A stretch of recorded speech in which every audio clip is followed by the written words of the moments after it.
இறையேசுவில் அன்புக்குரிய சகோதர சகோதரிகளே, நம் ஆண்டவர் இயேசு கிறிஸ்துவின் நாமத்தின் பெயரால் உங்கள் அனைவருக்கும் அன்பையும் சமாதானத்தையும் பகிர்ந்து கொள்கிறேன். நாம் தவக்காலத்தின் முதல் ஞாயிற்றுக்கிழமையிலே இருக்கின்றோம்.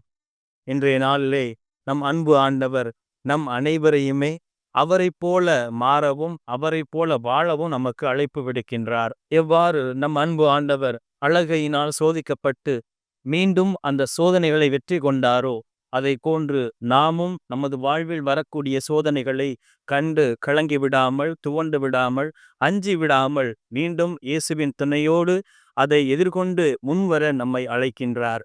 ஒரு இளைஞன் சொல்கிறார், என்னால் அமைதியான மகிழ்ச்சியான வாழ்வு வாழ முடிகிறது.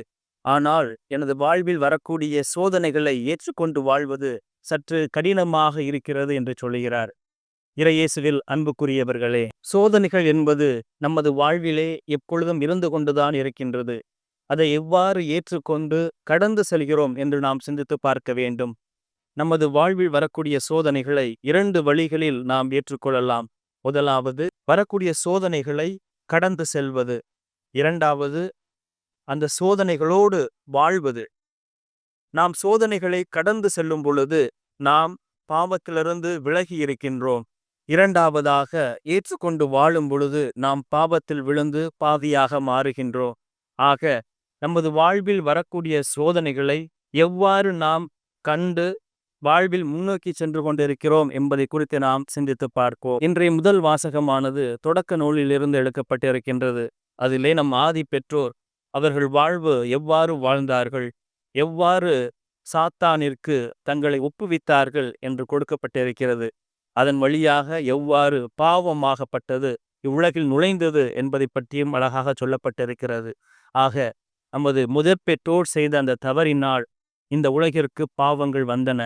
அந்த பாவத்திலிருந்து நம்மை மீட்டெடுப்பதற்காக நம் கடவுள் தம் ஒரே மகனை, நம் அன்பு ஆண்டவரை உலகிற்கு அனுப்பி நம் அனைவரையுமே நமது பாவத்திலிருந்து மீட்டிருக்கின்றார். இன்றைய 2ஆம் வாசகத்தில் திருத்தூதர் பவுல் ரோமியருக்கு எழுதிய திருமுகத்திலிருந்து எடுக்கப்பட்ட வார்த்தையாகப்பட்டது நமக்கு கொடுக்கப்பட்டிருக்கின்றது.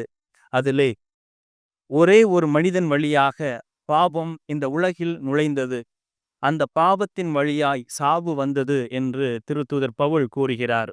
ஆக ஒரு மனிதன் வழியாகத்தான் பாவம் இவ்வுலகிற்கு வந்தது. இன்று அந்த ஒரே மனிதன் வழியாகத்தான் அந்த பாவமாகப்பட்டது நமது வாழ்விலிருந்து கழுவப்பட்டு களையப்பட இருக்கிறது. அது நம் அன்பு ஆண்டவரினால். இன்றைய நற்செய்தி வாசகத்தில் நம் அன்பு ஆண்டவர் அழகையினால் சோதிக்கப்படுவதற்காக தூய ஆவியானவர் நம் ஆண்டவர் இயேசு கிறிஸ்துவை பாலை நிலத்திற்கு அழைத்து செல்கின்றார். முதலாவது, இயேசு ஆண்டவர் அழகையினால் சோதிக்கப்படுவதற்கு தூய ஆவியானவரை அவருக்கு துணையாய் நிற்கின்றார். அடுத்தபடியாக அழகையின் சோதனை ஆரம்பமாகிறது. இந்நேரத்திலே நம் அன்பு ஆண்டவர் 40 நாட்கள் உண்ணா நோன்பிருந்து உடலினாலும் உள்ளத்தினாலும் சோர்வடைந்திருக்கிறார்.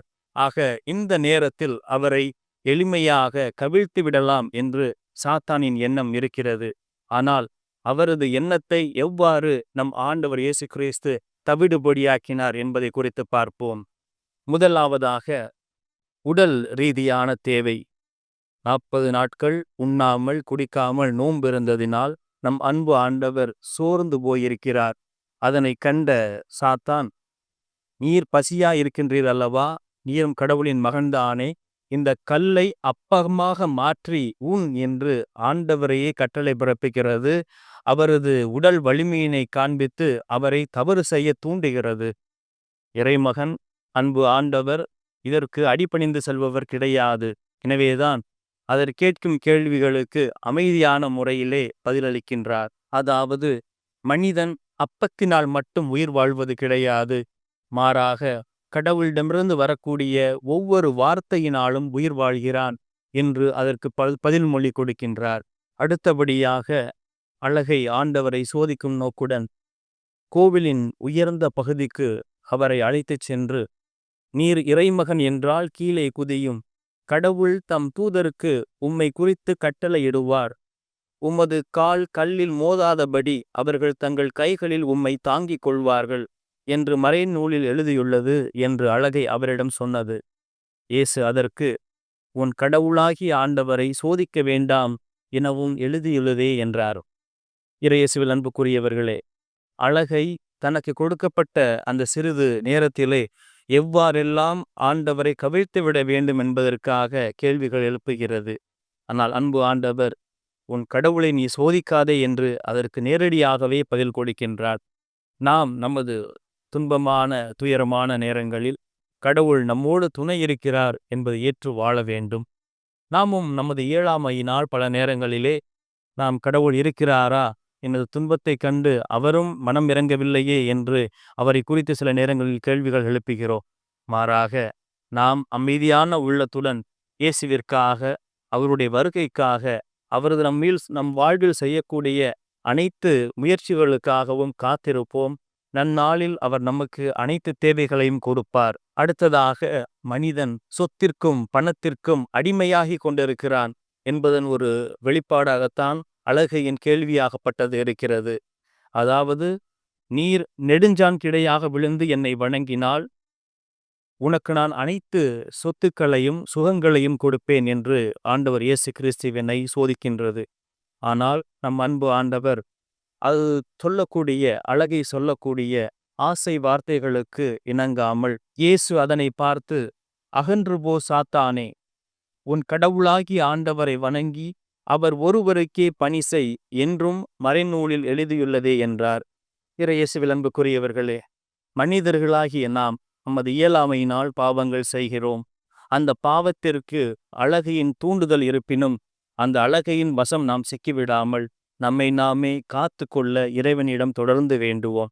குறிப்பாக இந்த தவக்காலமானது நமது நிந்தனைகளை உணர்ந்து, நமது வாழ்வை உணர்ந்து, கடவுள் நமக்கு செய்திருக்கக்கூடிய அனைத்து நல்ல காரியங்களையும் உணர்ந்து, நமக்காக அனைத்தையும் செய்ய ஆண்டவருக்காக குறிப்பாக இந்த 40 நாட்கள் நம்மையே தகுதிப்படுத்தி அவரை போற்றும் வண்ணமாக நம்மை நாம் தகுதிப்படுத்திக் கொள்ளுவோம். புயலுக்கு பின் அமைதி என்று சொல்லுவார்கள்.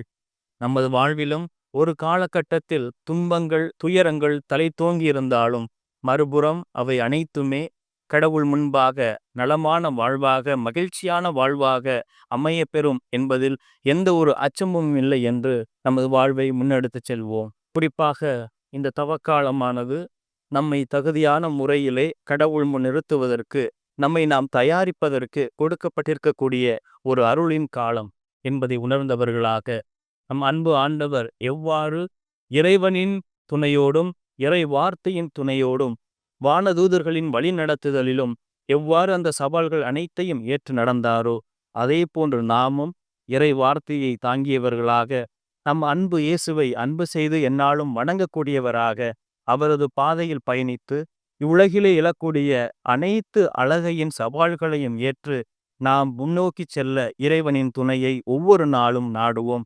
நம் அன்பு ஆண்டவர் நம் அனைவரையுமே நிறைவாக காத்து ஆசீர்வதித்து வழிநடத்துவாராக. ஆமென்.